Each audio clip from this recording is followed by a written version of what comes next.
For the news. Chinaya, good morning. Good morning, Claire and Victor. Good morning, Nigerians. Here is the news. The federal government says the task of keeping Nigeria safe for every citizen is not negotiable, owing to its untiring commitment to faithfully guarantee peace and stability across every corner of the country. Minister of Information and National Orientation, Mohammed Idris, was speaking during a World Press Conference on Nigeria's designation as country of particular concern by the U.S. President Donald Trump.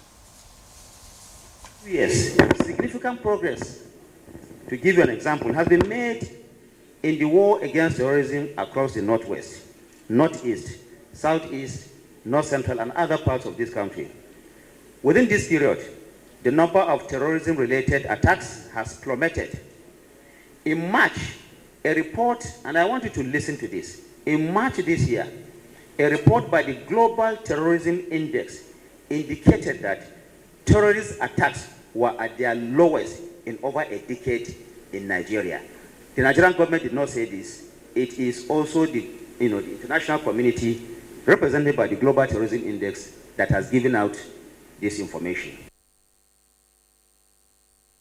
A cross-section of personalities have appealed to Nigerians to unite behind the leadership of the country against alleged persecution of Christians by the U.S. President Donald Trump. This was immediately after a World Press Conference by the Minister of Information and National Orientation to put records straight against the claims of existential threats to Christians and urged Nigerians to come together and fight common enemies working against the progress and prosperity of the land.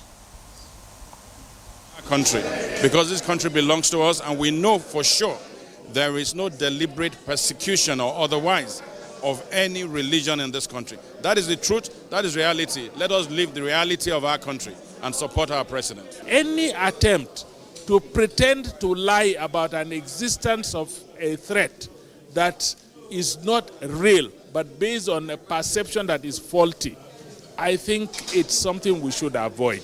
Maybe, and more likely actually, they have information they cannot contextualize appropriately. They will draw conclusions they are not entirely sure of. But it's also a wake-up call. If somebody is saying something about you that is not good or that is not true, get up and talk, otherwise everybody will believe it. Nigeria's Minister of Solid Minerals, Dele Alake, says this moment in the nation's history offers a unique opportunity for Nigerians, irrespective of religious, political and ethnic divide, to unite and prioritize the nation's sanctity above all negative narratives, as the current administration is working assiduously to rid the country of terrorists. This formed part of his remarks at a World Press Conference convened by the Minister of Information and National Orientation, Mohammed Idris, in Abuja. Abilities, and is not shirking any, duties of protecting lives and properties. So it's important for us as purveyors of information, as I said, to be circumspect when it comes to reporting of sensitive issues. Except one is deceiving himself. Nearly everybody in this country knows that there is no deliberate targeting of any religion for persecution. There are factors. Sometimes when these terrorists go to attack, they don't go to attack because of the religion of those inhabitants of those communities.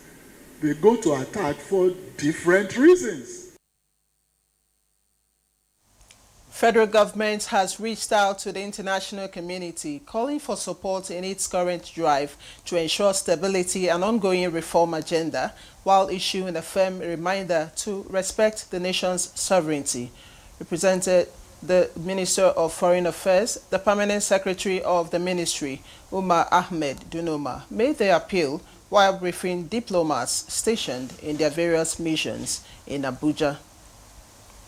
Nigeria has consistently demonstrated its openness to dialogue and cooperation and constructive engagement, which should remain the standard in the engagement between and among sovereign states in the international system. Nigeria has secured the hosting right of the first UNESCO Category 2 International Media and Information Literacy Institute. The Minister of Information and National Orientation, Mohammed Idris, represented at the 43rd UNESCO General Conference in Samarkand in Uzbekistan, assured the global community that Nigeria will maintain its leading role sanitizing the media ecosystem and ensure that the world communicates, build bridges and not barriers. Information where lines between facts and fiction are often deliberately blurred by misinformation, disinformation, and hate speech. These challenges respect no borders and threaten the very foundations of our democracies and social cohesion. The International Media and Information Literacy Institute has therefore been designed to serve as an international observatory for media and information literacy, a hub for research, policy dialogue, and capacity building. And those are the news highlights. Good Morning Nigeria continues with Claire and Victor after these messages. Do stay.